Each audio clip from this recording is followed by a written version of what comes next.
I think we're ready to go. It is 9 o'clock. So this is the regularly scheduled meeting of the Court Reporters Board. Let's go ahead and do a roll call. Marilyn Morgan. Present. Brandon Pettis. Present. Corey and Neal. Stephanie Branham. Present. Britton Collins. Judge John Rambo. Ken Mansfield. Okay, looks like we have physical quorum, so we are all set on that front. Let me go ahead and read the notice of meeting into the record. Notice of the March 25th, 2022 meeting of the Court Reporters Board, including date, time, and location, has been noticed on the website since September 24th, 2021. Additionally, this month's agenda has been posted on the website since March 18th, 2022. You have the agenda there before you. Is there any alterations that you'd like to make in the agenda?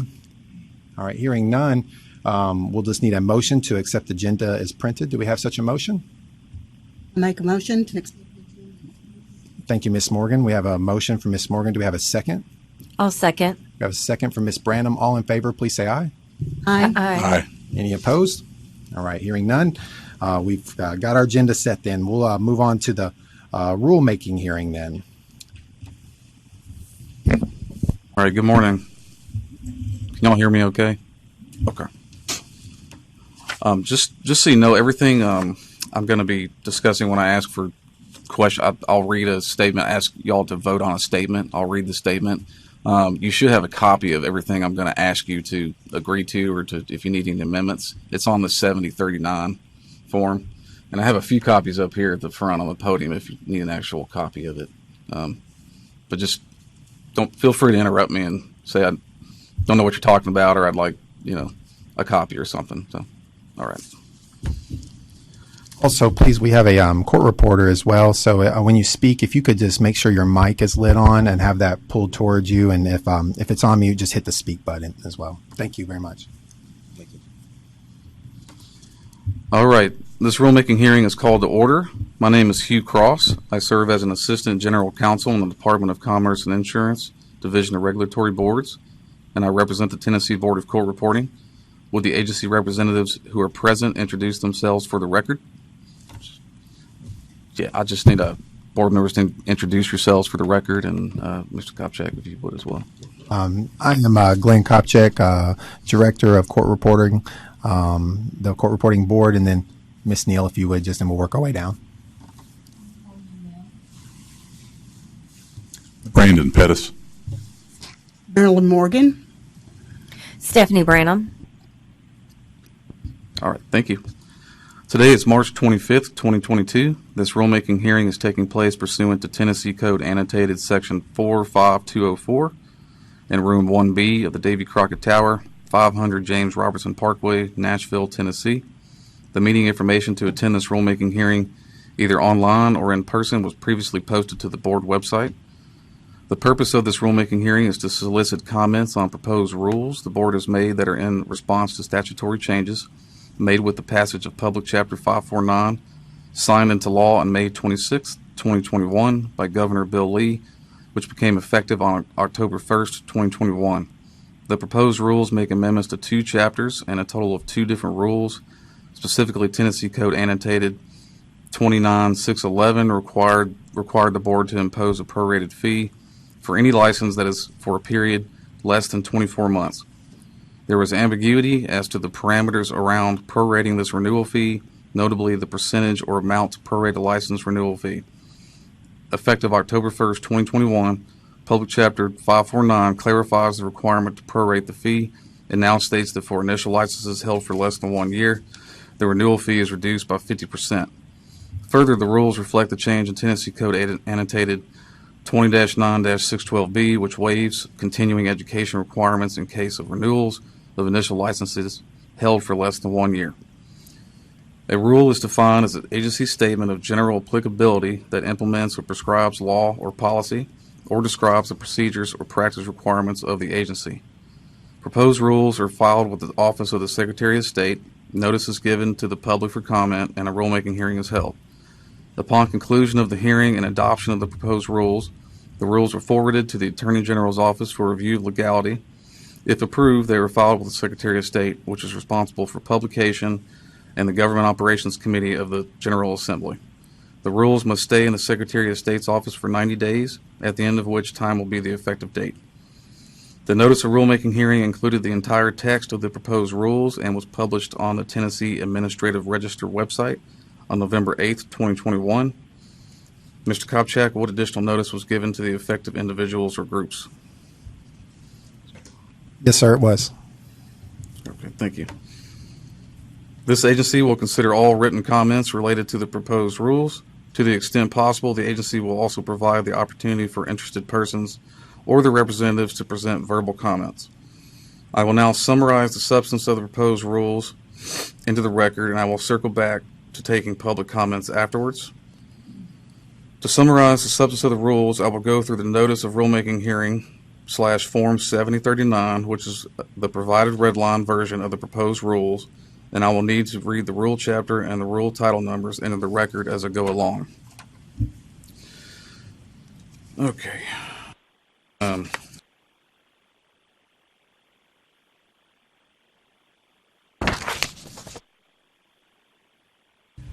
Overall, the proposed rules will amend 2 chapters and 2 rules under the chapter. Specifically, the changes are as follows. Chapter number 0455-01-02, chapter title Board Policies and Procedures will be amended. Under chapter 0455-01-02, rule number 0455-01-02-.04, title Fees is amended as follows.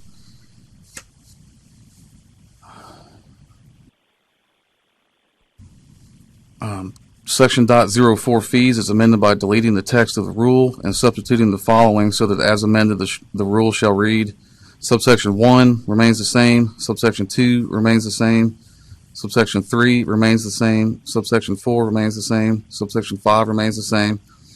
Subsection 6 is amended to state, for renewal fees, if the initial license was held for less than 1 year, then the renewal fee is reduced by 50%. A new subsection 7 is added. It will now read standard fee schedule and the amount. Subsection 7A, license fee $200. Subsection 7B, application fee $50. Subsection 7C, renewal fee $200. Subsection 7D, late renewal fee $20 per month, or portion thereof up to 6 months. Subsection 7E, temporary license fee $50. Subsection 7F, temporary license renewal fee $50. Subsection 7G, reinstatement fee $350.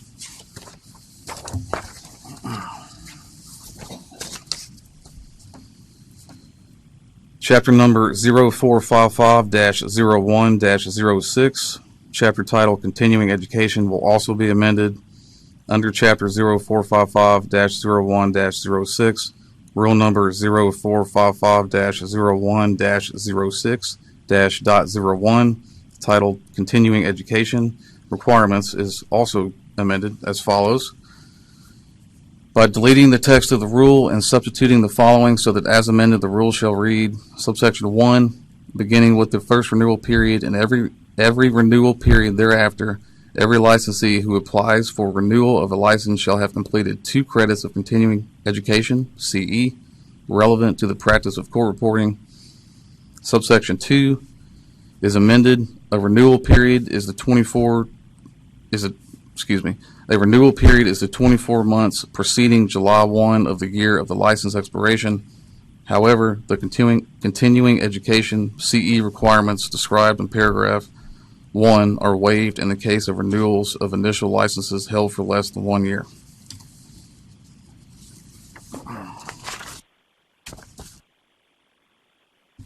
Now that I have discussed the substance of the rules, I will move on to public comments. I will first proceed with any comments received in advance, then proceed to gather any public comments made by those members of the public attending in person or remotely. So I personally have received 0 comments in advance on the proposed rules. Mr. Kopchak, have you received any comments? I have not. Okay. Thank you. Is there any member of the public present attending in person who would like to offer verbal comments? If so, please approach the podium to sign in if you have not already and proceed with your comment. Have anyone that's called in as well? Hearing none. Okay, thank you. Are there any further comments by members of the public, either in person or remote?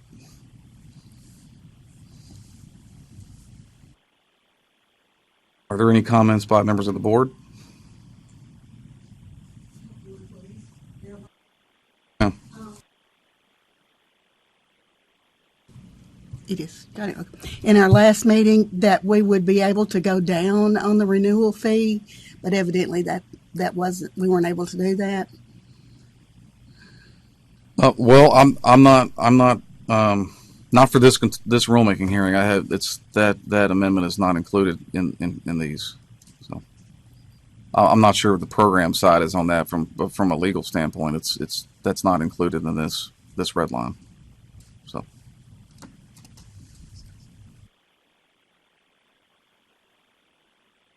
Ms. Morgan, if you like, after the rulemaking hearing, we could discuss it at that point if that's permitted. And just, we gave sort of a snapshot analysis to each of the board members, and I'm prepared to speak on that as well. Yes, ma'am. Thank you. Thank you for that. Are there any more comments by members of the board?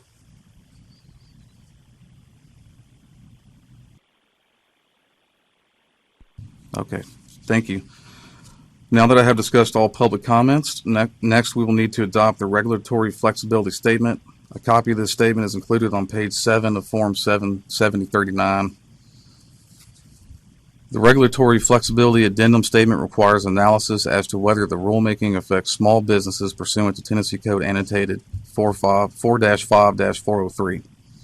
The statement will read, the proposed rules may have a minor impact on small businesses by making the court reporting renewal path more accessible and at a reduced cost. The proposed rules also reflect the change in Tennessee Code annotated 20-9-612B, which waives continuing education requirements in case of renewals of initial licenses held for less than 1 year, reducing the requirements for licensure. Therefore, any impact would likely be positive for small businesses and open opportunities to attract new customers and ease barriers into the profession. The board knows of no other less burdensome, less intrusive, or less costly alternative methods of achieving the purpose and objectives of the proposed rules. The proposed rules would require minimal, if any, costs for compliance. Further, the board does not anticipate any impact to consumers with the promulgation of the proposed rules.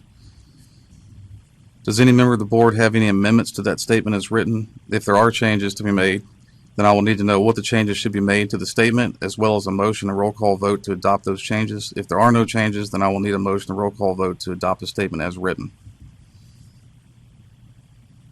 Just one further point of clarification, Ms. Morgan, as well. If you're comfortable with covering that after, because I'm just going to go over the bullet points that I sent out to you folks, but we can do that here if you like, or we can do it after. It's really up to you. I don't. You can do it after. Okay. That's fine. Sounds great. Thanks. Or does any member of the board have any amendments you'd like to make to that statement?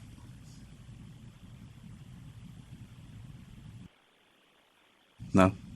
Okay, I just need a motion and a roll call vote. We'll just need a motion to accept this red line rules. Do we have such a motion? We have a motion from Ms. Corianne Neal. Do we have a second? Second. We got a second from Brandon Pettis. And then since this is a rulemaking hearing, we'll have to do a roll call vote. Corianne Neal, Aye. Brandon Pettis, Aye. Marilyn Morgan, Aye. and Stephanie Branham. Aye. All right, I just want to clarify that roll call vote is specifically for the regulatory flexibility statement. I still have to go through a few more things, but just bear with me. Thank you for that. Now that we have adopted the regulatory flexibility statement, next we will need to adopt the impact on local government statement. A copy of this statement is included on page 8 of Form 7039.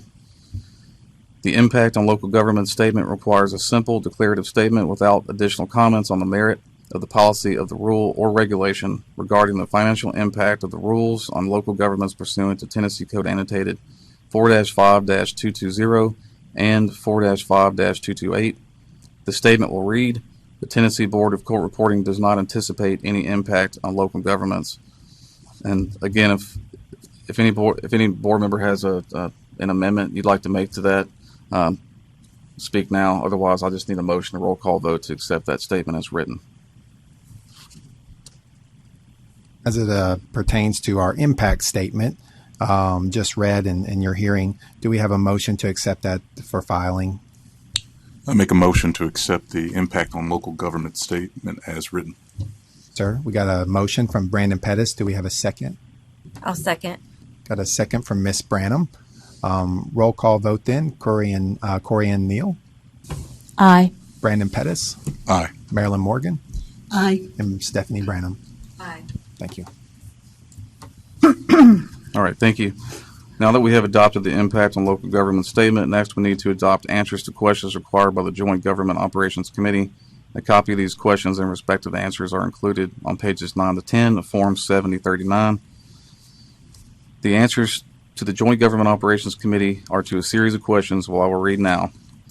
The first question requires a brief summary of the rule inscription, which will read, the proposed rules were adopted for rulemaking by publication at the September 24th, 2021 meeting of the Tennessee Board of Court Reporting. The proposed rules are in response to statutory changes made with the passage of Public Chapter 549, signed into law on May 26th, 2021 by Governor Bill Lee, which became effective on October 1st, 2021. The proposed rules make amendments to 2 chapters and a total of 2 different rules. Specifically, Tennessee Code annotated 20-9-611 required the board to impose a prorated fee for any license that is for a period less than 24 months.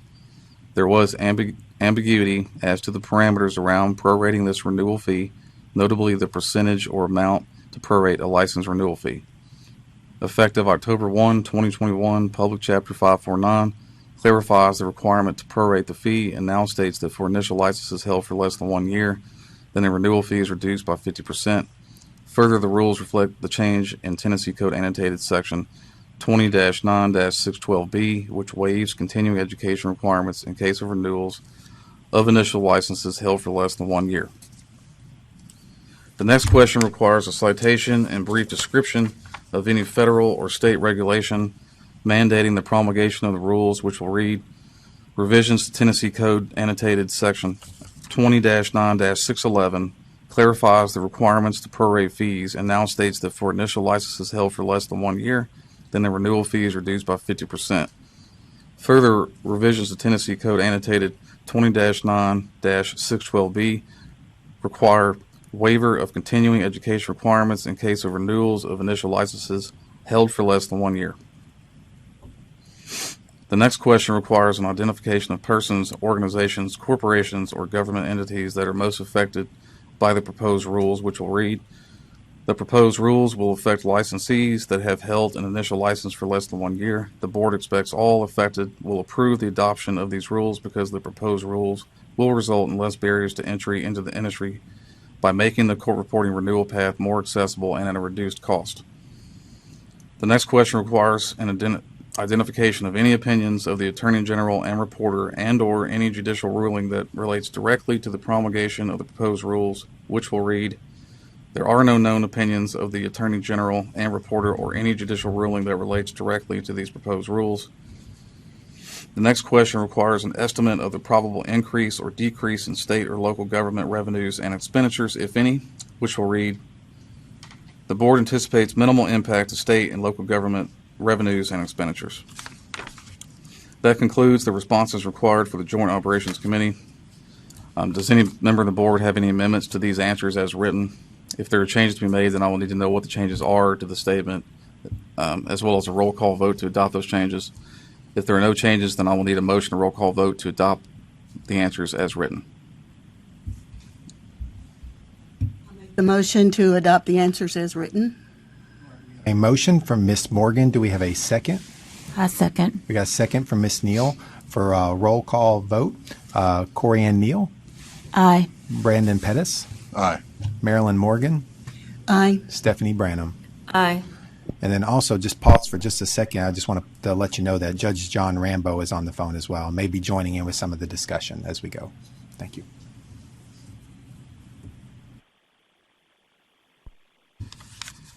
All right. Following this rulemaking hearing, these rules will be put on the rulemaking hearing filing form, and submitted to the Governor's office and to the Attorney General's office for review and approval. Once the Attorney General's signature is obtained, these rules will be filed with the Secretary of State and will become effective 90 days from the date of filing. This concludes the rulemaking hearing. Thank you.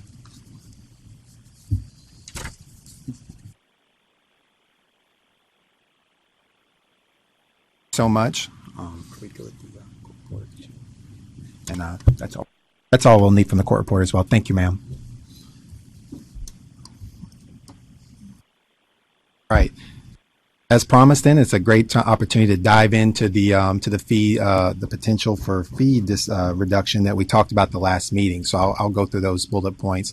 Of course, I provided that to the board, but for the sake of the record, we'll just go over that as well. At our last meeting, as you know, the board requested the administration to analyze the budget and determine if a fee reduction would be appropriate at this time or possible. Generally, administration is supportive of fee reductions where possible. However, in this case, there were several reasons why a reduction was not considered appropriate at this time, and I'm going to go over some of those bullet points right quick. First of all, just some general data, but taken together will sort of give a big picture of where we're at and where we need to be. The board only has 169,000 reserves, and you think, well, that seems like, why only? That seems like quite a bit. Well, as I break it down a little bit further, I think you'll get a clearer picture of why that may be problematic. Licensing numbers have been going down for several years. We have seen that stabilize, at least temporarily, primarily due to reciprocity applications, and we're going to discuss reciprocity later on in the agenda as well. But we've seen some stabilization in there, so that's good. That's what we want to see. Currently, we have 490 active licensees at this speaking. In 2018, just 4 years ago at this time, we were looking at about 743. So that is a dip. Obviously, we have to be self-sufficient, so that's the reason why. Osmo and Barber, who has 70-something thousand licensees, can pay $50, $60 for their licensing fees, and why we're at 200, at our renewals. It's got to be self-sufficient. So less folks in, their cost is going to go up. Statute requires the board to be self-sufficient, as I discussed. And as you know, self-sufficiency means no funds from the general fund. So it's solely dependent on licensing and case revenue. There's no subsidies coming from government as it pertains to running these boards. It already runs in the red on non-renewal years.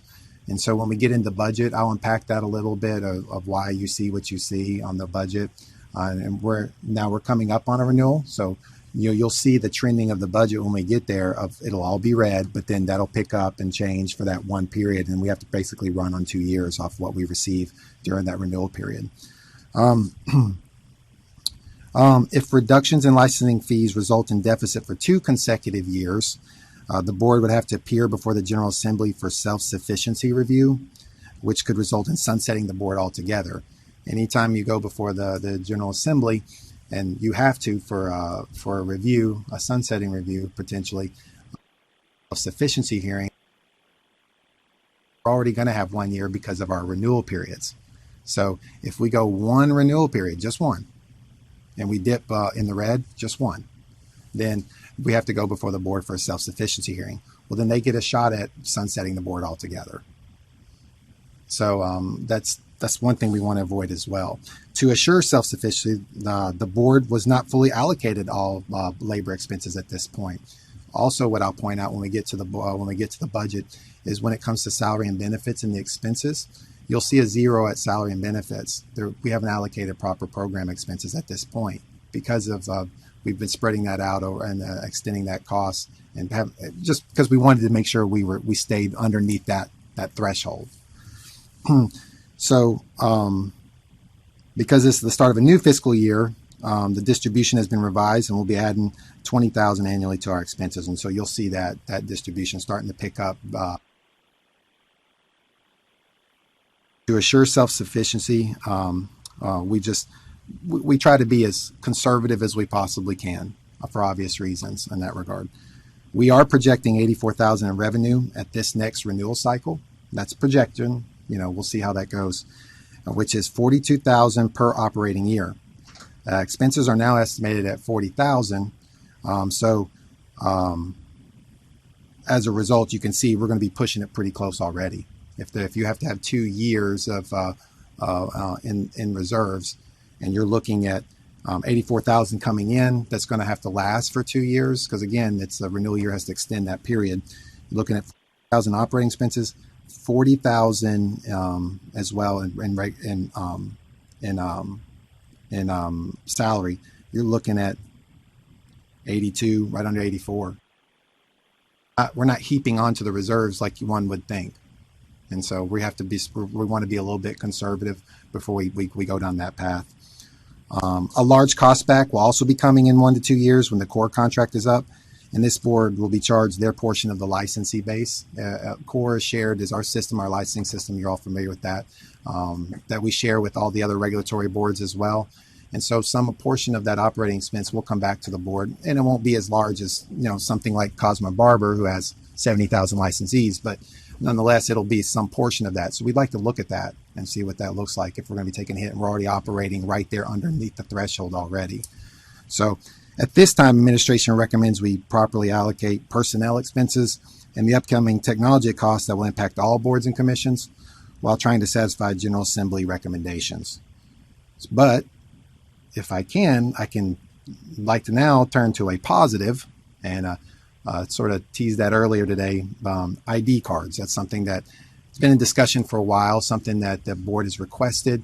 Obviously, there's an expense associated with that. And since we're just talking about expenses, you're thinking it would seem sort of counterintuitive to do ID cards at the time when we're already trying to control our expenses. Well, in this case, it won't cost the board anything except for just personnel that actually have to print those out. And we're looking at 490 licensees. So, and it's going to be voluntarily based. So it'll be by request. We're going to separate the transaction for the ID card from the renewal, so one doesn't delay the other. And then also, if somebody doesn't need a card, doesn't want a card, they're not waiting on a card that they don't need.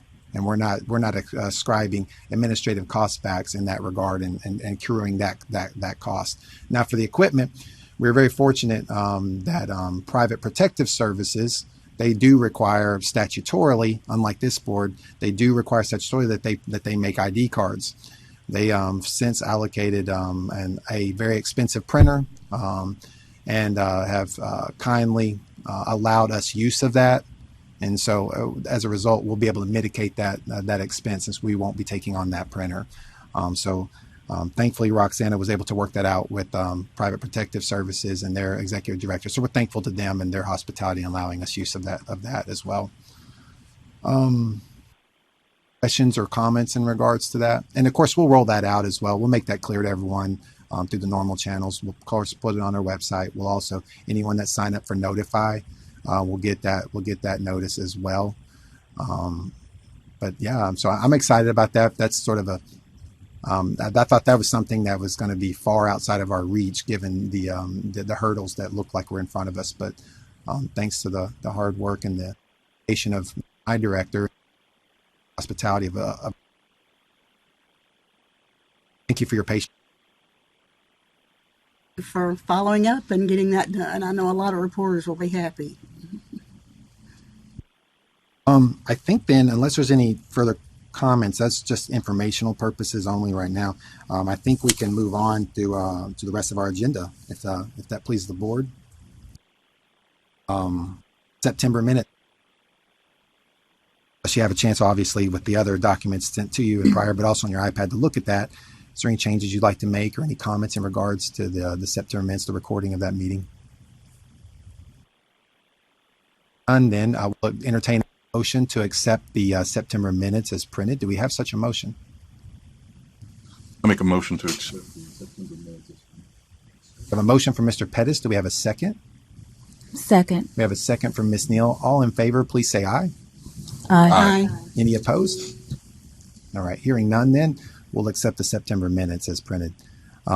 As a matter of formality, we typically, not necessarily required, but typically just like to establish the form or the process that we use for that governs our Robert's rules that we're using at this meeting.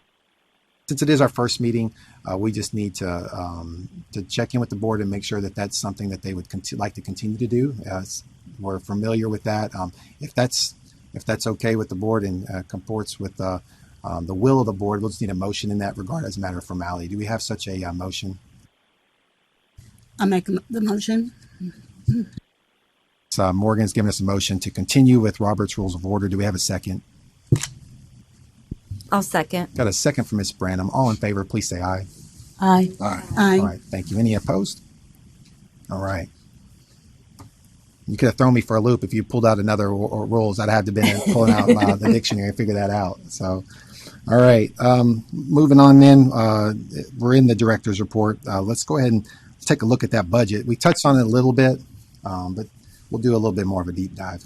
This will be informational purposes only. There's nothing here to vote. There's no actionable items here, but just as an opportunity to put that before you as we do every meeting. The first page there is your reserves.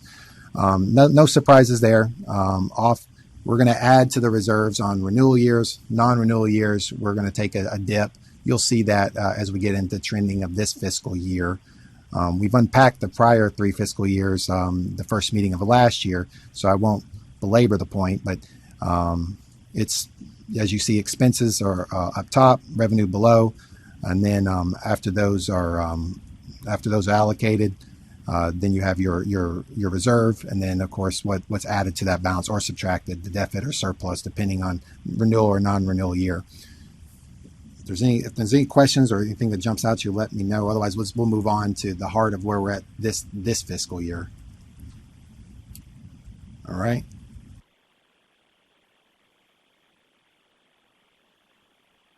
As you know, this was a non-renewal year. We're kind of in the middle of it. I mean, our fiscal year is non-renewal, so that's why you see all that red there at the very bottom in deficit. However, it's a renewal year in the sense that beginning next month, we will be accepting renewals, and we should see an increase by the time we meet in September. And so we'll see where we're at and whether those projections I was talking about earlier will come true. But right now, let's take a look. The only thing that jumped out at me was the legal cost backs for September and October, right around the time of our new public chapter went in effect, and when legal is advising and writing the rules before you today. And of course, the board is picking up some of the portion of the staffing expenses effective in October. So there's only 2 things that I saw that just outside the trending that I noticed. A couple of, like you said, those legal cost backs near the middle to the bottom there on September and October. But that was right around the time we were writing these red line rules in front of you. And so there's going to be a cost that's going to be experienced in that regard. And then, of course, you'll see at the very top of the expenses, the salary benefits starting October. There's a little portion that it's still very conservative, but it'll sort of get those real expenses allocated. So that's what we're looking at. Any questions on there? Anything that jumped out at anyone else? Okay. Hearing none, then, of course, you're always welcome to reach out to me as well if you see something or have any questions regards that, and we'll follow up on that and chase it down for you. But that's for your review. Now we can move on to the election of officers then. Per TCA 29 or 20-9-604F, it states the following. At its first meeting each calendar year, the board shall elect a chair, vice chair, and secretary from its membership. No member shall be elected to serve more than 2 consecutive years in the same office. So obviously this is our first meeting, so we're per statute have to do an election of officers. And just as it stands right now, our current chair is Miss Morgan, our vice chair is Judge John Rambo, and our secretary, Miss Neal. All have served 2 consecutive years in the same position. We just sort of, renewed those to make that easy. We can take those separately. We can take them all in one bunch. That's up to the board, but we do have John Rambo. He's on the phone and will probably want to participate in that discussion, I imagine.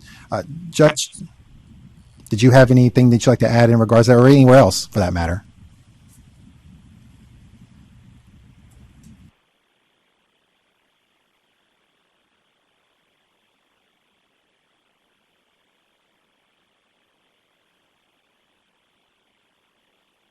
Not be with us. I don't see him. Oh, Judge? can you hear me now? Yeah, gotcha. All right, you're here. Welcome. I've been listening, but I had not turned off the microphone button. So thank you. I've just been listening to everything, and I'm sorry I was unable to be there today. I had court obligation that the clerk accidentally set, and so I got conflicted. That's quite all right. You were doing the people's work there in Washington County, just like we're doing here. So, and you're still managing to help pitch in. So we're glad you're here. Thank you so much. All right. Well, we're elections officers, and then we'll just periodically, if you have anything that you'd like to add in that discussion, we'll welcome your comments, or anywhere else for that matter. But we'll open it to the board at large. Is there any nominations you'd like to make in regards to one or all three, and then I'll collect those and then restate those back in a form of a motion for someone. In a tough campaign, I want to commend you all.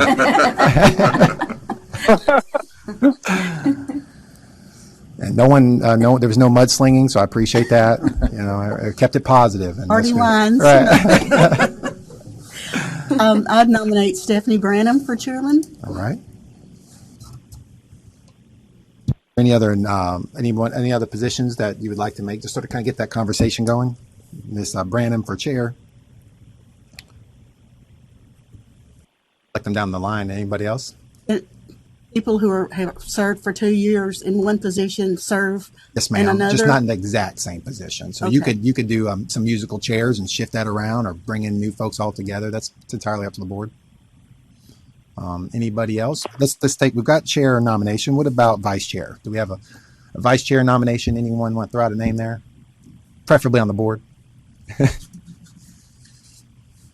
I'll nominate Brandon Pettis. Okay, great. All right then, Mr. Pettis. All right. Mr. Pettis for vice chair then. Now we'll need a secretary then.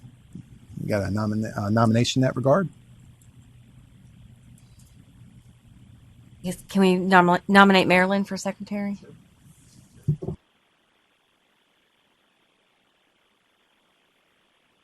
right, so what we have right now then is Stephanie Branham as chair, Brandon Pettis as vice chair, and Marilyn Morgan as secretary. Do we have a motion in that regard to accept those election of officer, those officers in those current positions as stated? I'll make a motion to accept. All right, thank you, Ms. Neal. Do we have a second? Second. Got a second from Mr. Pettis. All in favor, please say aye. Aye. All right, any opposed? All right, hearing none then, we'll get the website updated, and those are your officers, so congratulations. There we go. All right, moving on to the LA or Louisiana reciprocity. Let me get that before you. Document number 5. And let me just remind you of the statute that governs the discussion as it pertains to reciprocity for all considerations. You've heard it before, but just to put that in the record for those that may be listening in as well, or listen to after the fact. It's 20-9-610 grants the board to allow for licensee of court reporters by reciprocity if that state's requirement, quote, has substantially the same or more stringent requirements. So that's what we're looking at. We're looking at has the same or has substantially the same, or didn't say the exact same, just substantially the same. So you have some, we have to borrow from expertise in that regard, or more stringent requirements. You're looking at Louisiana reciprocity for consideration for today. I have a question.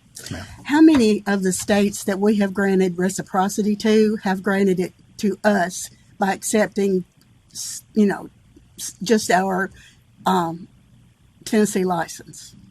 A lot of the states are they have similar requirements, the same or more stringent, and so we send them the reciprocity agreements. I don't have the number as far as if any, or if it's one or two. And we've had a handful in the last few meetings. We've been looking at that more seriously, and it seems like there's been more of an interest too in that regard. So I've seen that pick up even in my the tenure that I've been here, in the 5 years I've been here. I've seen an increased interest in that regard. It's worked in our benefit just from the budget standpoint to sort of stabilize some of those numbers. But we do, as stated before, we do send them a reciprocity agreement. Now it's at their pleasure to sign, but they have to look at their own requirements. We look at ours, so we, like a laser, we focus at substantially the same or more stringent. what their requirements are. That's dependent on their boards, and it's not required that they, in kind grant reciprocity.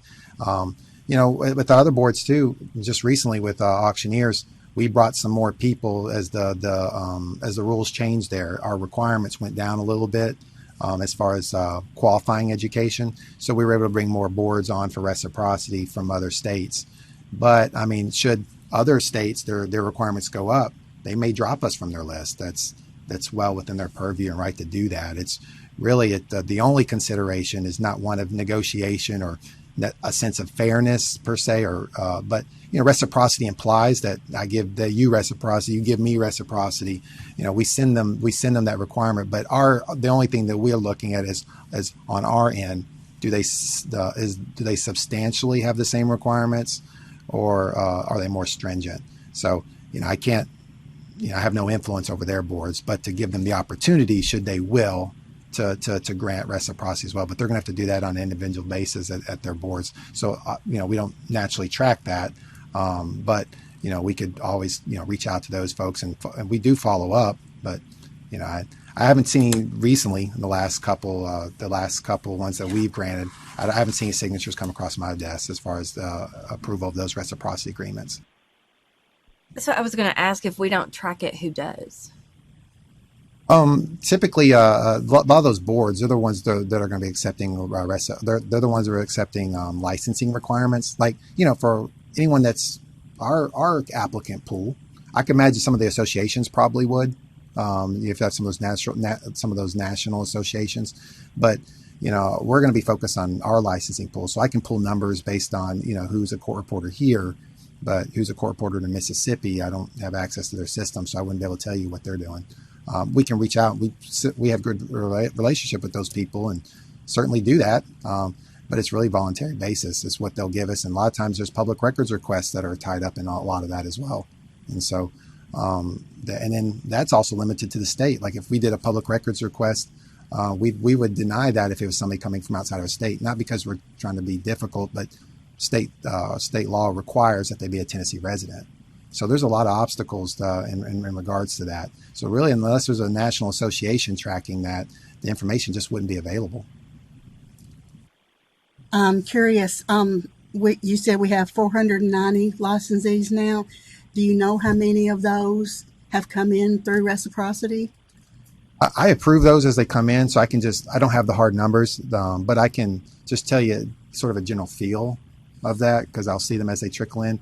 We haven't had just a barrage of them. I mean, we've seen quite a few come from Kentucky through the AAERT requirement. And they don't have licensure there, and so the electronic recording AAERT, that is substantially the same. It is one of our requirements, testing, so they meet that requirement. They're coming in. I see quite a few from California. I say quite a few, California. But they're moving here. That's pretty much typical across the board. I mean, if you go to church or you at your diner, you're talking to folks from California. There's a migration happening, So I see some of that. Not a lot, but I see some of those trickle in. That's about it, Besides a one-off here and there from Mississippi, which we recently approved, and today we'll talk about Louisiana. And then with these folks, typically while they're waiting, they'll get a temporary license. While they're waiting on a decision from the board as to the permanency of that or not. But that's right now. Not a flood. It's nothing. I mean, they're trickling in mostly from Kentucky across the border. That's what I'm seeing most of, and then some California. Thank you.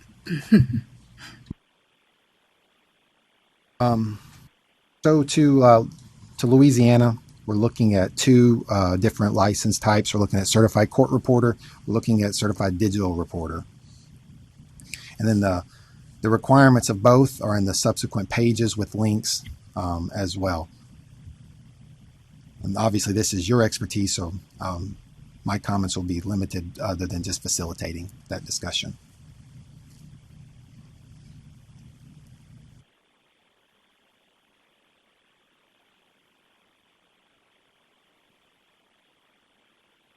So,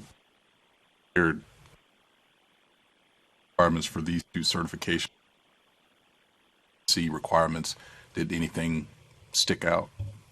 Not to my untrained eye. I mean, I'm looking at, I'm 30,000 flyover sort of view, but the more nuances of that, I have to defer to our court reporters, obviously, but just out on the outset, there was nothing that just sprung up and grabbed a hold of me like I have seen with it. And typically I try not to, I either have an answer for something like that, so I'll come prepared to this meeting to discuss that should there be something, or I won't even bring it before the board. We'll have that discussion administratively with the other licensing board, because there's no reason for us to even consider it if it's clearly outside the lines. But I have to defer to the court reporter. Yes, ma'am. Yeah, I have a question. So under the specific requirements for each certification, number 1, the first bullet says that they must pass a 5-minute 2-voice Q&A at 2:25.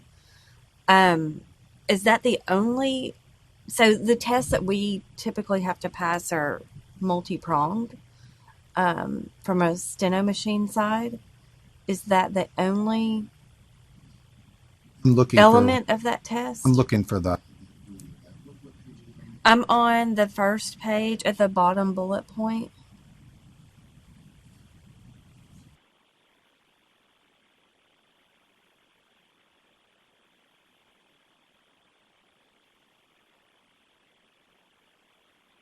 If you go to the next page, items there is. Okay, I see it. I was confused on the first one. It limited it to that, and then. And this is a great opportunity to, if we have, answer questions, we won't, typically what we've done before is not everything is available on the, on that first pass. And so I'll note whatever questions you have that you'd like for me to take back to the board as well. And we can always pick it up back in September as well. So there's no rush. We'll just take our time and make sure we're comfortable with the decision we make. Yeah, so what's on the second page under click here for the qualifying application, that 2 bullet point list, that's correct as far as what is required here. That's where I got confused, was it was missing from the first part.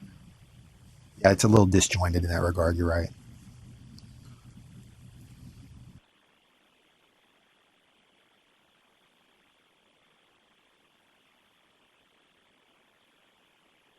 I probably wouldn't be in favor of passing somebody with a 5-minute test either, would you? Right. I think it's interesting that under Section 2, CCR certification by application for reciprocity, they will accept any reporter domiciled in Louisiana, and that knocks Tennessee completely out, I wowould say. And there's some flexibility there, because that's tricky when you're moving. Typically, you get established before you go down the DMV.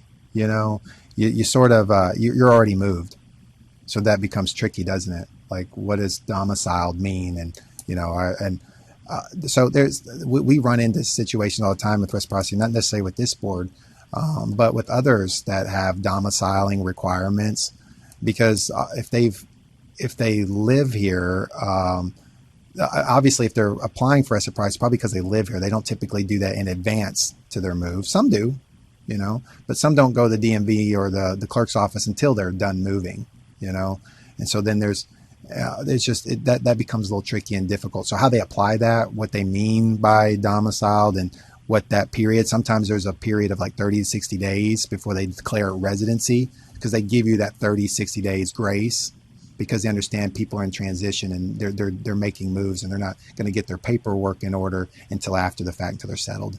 And sometimes things change. You don't want to go sometimes you can't get the licensure you need until you're actually in the state. You can't go down to the clerk's office and get new tags or get a new DMV in a new state until you have an address or a water bill or something to that effect.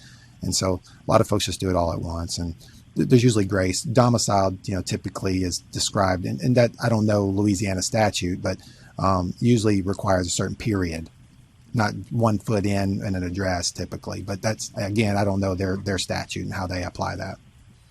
And again, that's always my concern. I'm trying to look out for court reporters. We have I think the lot of reporters from other states are taking Tennessee depositions through Zoom. They're getting a Tennessee license, even though they still maintain a residence somewhere else. And I wonder how difficult would it be to add the word domiciled to our requirements. We can only apply the regulatory scope is not to keep anyone out. We don't want to be anti-competitive, so we have to be very careful in that regard. There's specific statutes and laws against that, so we can never do it with just that purpose or that intent for that protectionism.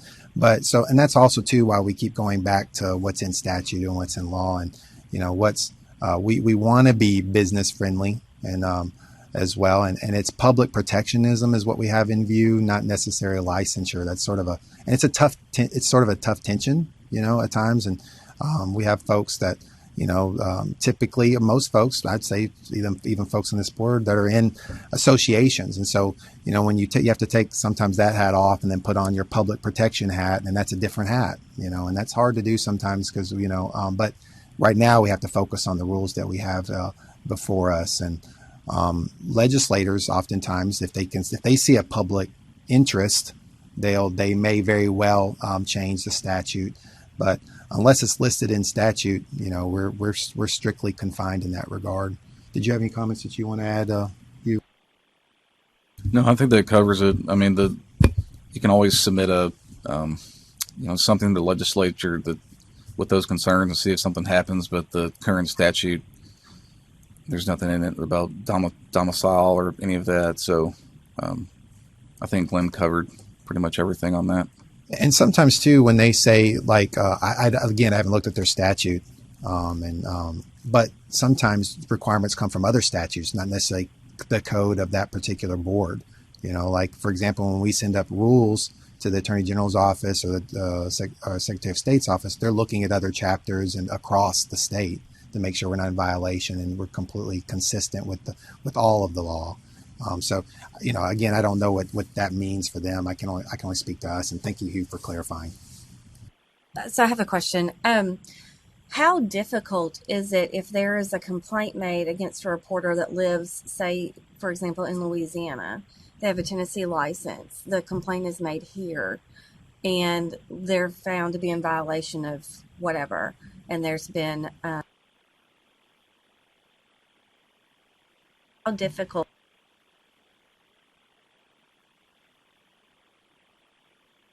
follow up with that and make sure that that's being that. Oh, it's okay. I'm right To there. make sure that fine or that reprimand or whatever, because they're out of state, does that pose any different challenges? Well, one of the challenges that aren't unique to this board or any board is just what you described. Unless there's like a national database, some exist. Like for example, in collections agencies or in the Collection Service Board, they have NMLS, which is a national database, and so they can that would certainly fall them. Most boards rely on, it's not very reassuring, but the honor system, you have to self-reporting when you come to, because I just about every application I've ever seen ask if you have former disciplinary action. Now, if you were to, let's say you were to lie about that and you said I didn't and you did, well, then they would end up in proceedings in that particular board and could have that revoked, suspended, whatever, just like we do as well, because they've misrepresented themselves on a material fact, and so that would come before their how did they get there? That was the other part of your question, right? Yeah, I guess in my brain, Okay. It would be subject to the jurisdiction they're in. I mean, obviously, we're not going to prosecute something that happened necessarily in Mississippi unless we have jurisdiction that our statute specifically states. Complaints is primarily how that happens. It's usually when somebody, is done something and someone brings it to our attention that we would, of course, look into that in our legal system or in our attorney here, tracking that down. That's how it's going to be them stating themselves in their application or through complaint primarily. And if another board sends us a complaint, which is rare because, again, we don't have a national database, so unless we have those relations, we don't have a lot of shared jurisdiction either, right? So, but if we get an outside complaint from a formal entity, then we'll open up an administrative complaint and look at it. So that's typically how we adjudicate that. Questions in that regard? Do we, as it pertains to Louisiana reciprocity, back to that, is there anything in there, any other questions that you have in regards to those two designations? We're looking at the CCR and the CDR.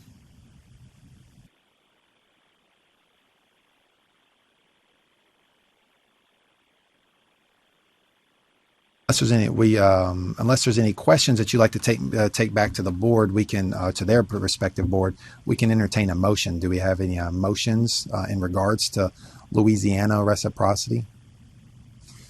Can we not take the question back to them? Will they grant? Can we apply for reciprocity, and will they consider that with us? Can we not take that back to them? we could do that, and we will when we do that after the fact. Though we can't use that sort of as a sort of leverage for them to accept ours. Our requirements or our scope is narrowly has substantially the same or more stringent requirements per 20-9-610. So that's really only our purview as it pertains to whether or not they'll accept us. I hope they will. I think that, but I don't know what their laws look like and whether or not they'll be able to make that decision. I suspect that they also have to adhere. I will say that people don't typically arbitrarily sort of make decisions outside of the law, even in those other boards, because they'll get sued and they'll also find themselves in a world of hurt. Like one of the anti-competitive cases that govern a lot of what we do when it comes to this area was a case out of North Carolina that was settled at the Supreme Court. So the fact that the boards that they enjoy their immunity when making decisions, so long as they stay within the purview as defined in the criteria defined. Good question. I appreciate it. Any other comments then? Okay.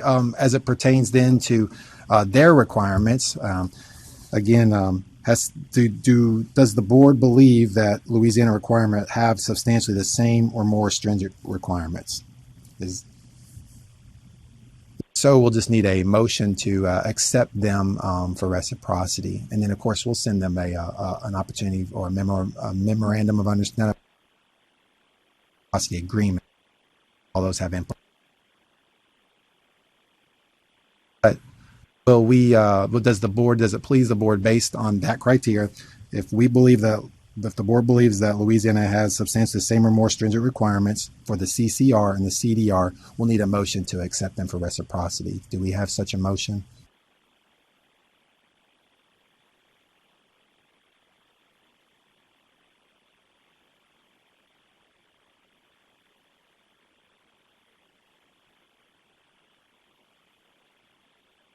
They substantially have the same or more stringent requirements. If the answer to that question is yes, then the board would be compelled to accept them at that point.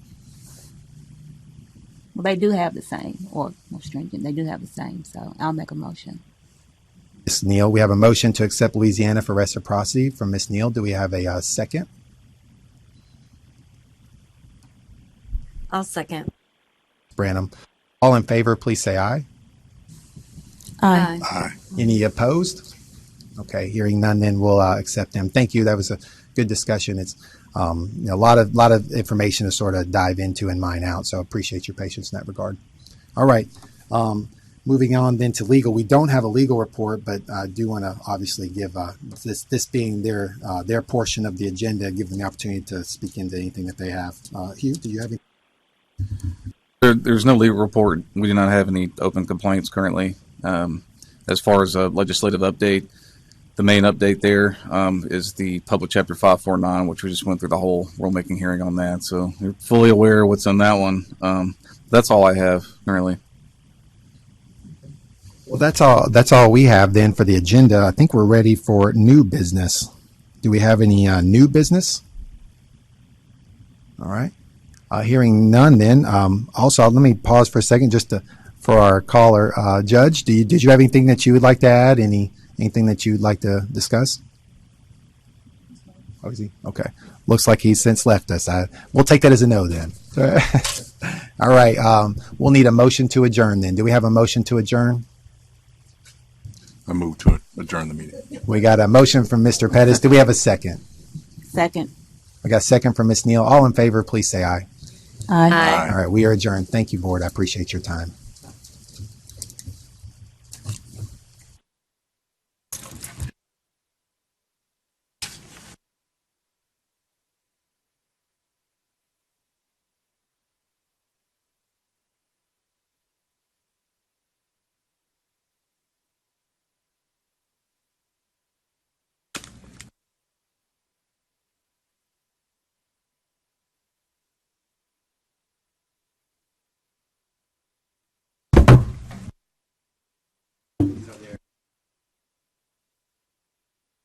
Awesome. A little coffee. I'll be up there too. I appreciate it. sent the, Be upstairs until Where the building is, I did- like yeah, I right did. behind the. it's directly behind us. So it's Well, where the parking where lot we is, are here, or is yeah. it like down? the parking garage is the one that building right like left to it. That's Okay. with the red little foyer Gotcha. bricks or whatever. Like It's like a directly- one-story building, or what? It's kind of small. Okay. It's a small. All right. And they got all them blocked parking lots over there. Okay. Inside their own. That's the data center right there. Okay. Excuse me. All right. Well, thank you. It's in walking distance. Okay, Or, cool. Right. I mean, I guess whatever. Yeah, I'm parked in that back lot back there. That's why I thought it might be that building that it's like in the same parking lot. What back lot are you in? Like if you come out here, you walk. From here, I'm looking Yeah, at like- this direction. Okay. Yeah, like go straight there, and like there's an open parking lot right there. Like not the parking garage, but the. So you like walking down the sidewalk, and you come to the roundabout. You Gotcha. cross the street, and there's a parking lot right there. Well, then that should be the same building. That's then. what I'm thinking. Okay, Might be yeah. that building. I wasn't I'm like, I sure. would never